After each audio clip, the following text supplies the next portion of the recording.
Max says the stage becomes bigger, the bat drops get better. How gratifying does it feel to know that you got all of that one? Yeah, I mean, I don't feel pretty good. It's one of those things where there's not too many times you're going to connect on 100 miles an hour right in the middle of the barrel. So, I mean, that's one of those things where even if it was kind of a ground ball, that bat was coming out of my hands. It felt really solid.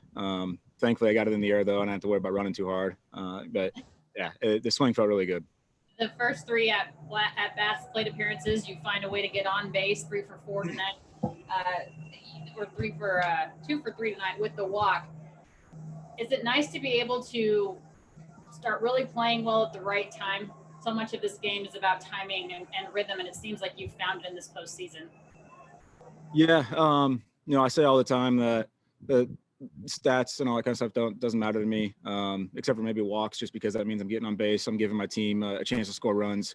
All I care about is winning. It's the postseason. That's all any of us care about. I say it all the time, we don't matter, the team matters. Next question's from Adam McKelvey. Go ahead. Max, can you talk us through what you saw when the runner broke from third and trying to get Kershaw's attention, and then for him to keep his calm and properly step off and throw home? How impressive is that to you? Yeah, well, it's to me, it's just Kersh. He's been doing that delivery for a long time now, so he's obviously aware of people possibly attempting to do that. So he knew right away just to step off. But I was fortunate enough to see one or two guys in the past, maybe break hard, not necessarily try to steal, but they broke hard. So I knew what to expect when I saw him. And as soon as I saw him break, I sprinted straight towards Kersh and said, home, home, home. And he knew what to do from there. Next question from Bill Plunkett. Go ahead. Given how last night's game ended, Max, how important was it to come out and get on top as quick as you guys did? I just think it was huge in any case. None of us were thinking about last night. We may have laid a dud, but we showed up today, and last night never happened to us. We were worried about today. We're worried about the first pitch. Worried about what we were going to do to Glass now, and everyone went out there and executed their plan like they're supposed to. Next question's from Jeff Wilson. Go ahead. Hey, Max, between you and Clayton and Dustin, is a pretty big night for DFW guys. How gratifying is it to do that in your hometown on the biggest stage? To be honest, I don't know that any of us are thinking about that. We're just worried about trying to get a W for our team, and I think all three of us went out and did something tonight to help us win. That's all we care about. Next question's from Stephanie Epstein. Go ahead. It seemed like there was sort of a long conversation when Dave came out to take out Kershaw. What was that like? Were you rooting for him to stay in? What were your feelings about that? That's just one of those things where they talked about what was going to happen before that inning started, and that was the plan the whole time. And I think all of us wanted Kershaw to stay in, but they had a plan, they executed the plan, and it worked out for us. Next question's from Kerry Osborne. Go ahead. Max, back to that first inning when you were up. Corey takes second on that dirt ball. Can you just talk about how big that was, his base running and your guys' aggressiveness on the base paths? Yeah, it was huge. I think that's his third or fourth dirt ball read.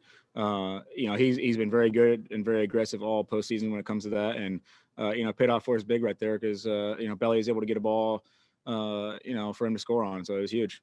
Next question's from JP Hornstra. Go ahead.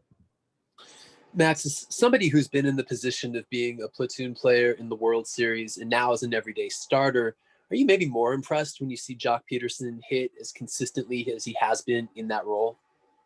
Absolutely not. They don't call it Joctober for no reason. The guy performs on the huge stage. This is just what he does. We got time for one more. Go ahead, Bill. The obvious one, Max. What does it feel like to be one win away?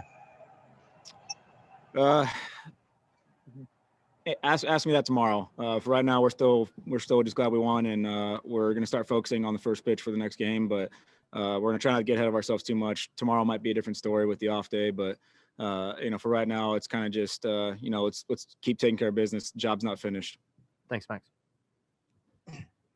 First question's from Alana Rizzo. Go Hi, ahead. Alana. Hi, Joc. Everyone keeps saying they don't call it, they call it Joctober for a reason. That home run there on the top of the second inning off of Glass now. He's tough to get to innings 1 through 3 statistically. What are you waiting for there? He throws the ball really hard. Was just looking for, honestly, put the ball in play. He got me in game one, so it was nice to be able to return the favor. Another good defensive play, a couple of good defensive plays by Dodgers outfielders. You on that ball from Wendell's at bat in the bottom of the seventh. How difficult of a read is that, and kind of take me through your route? I saw it actually pretty well off the bat and got a good read on it and just kind of ran it down. So it looked felt pretty simple. Next question from JP Hornstra. Go ahead. Yeah, Joc, you've really been putting the ball in play hard and often this series. Today's walk was just your second this postseason. Are we seeing a little bit more aggressive version of Joc Pederson than we're accustomed to? I think just coming on some of that bats, pinch hitting and stuff like that, you got to be ready to hit, facing some really good arms, and the last thing you want to do is get behind. Next question from Jack Harris. Go ahead. Joc, just with all the, starting with the trade back in the off season and then the everything you guys went through in the summer, I mean, just mentally for you, has this been a especially draining year or, a mental challenge unlike you've had before? Definitely. It's been a little bit of a roller coaster, but you kind of got to adapt. That is baseball, and making the best of what I got in front of me. Next question from Stephanie Epstein. Go ahead. What did you see from Kershaw tonight? He threw the ball really well and did his normal thing. It's tough to say, but that's what you expect. But he's kind of put that on himself because of obviously being 2-2. So, yeah.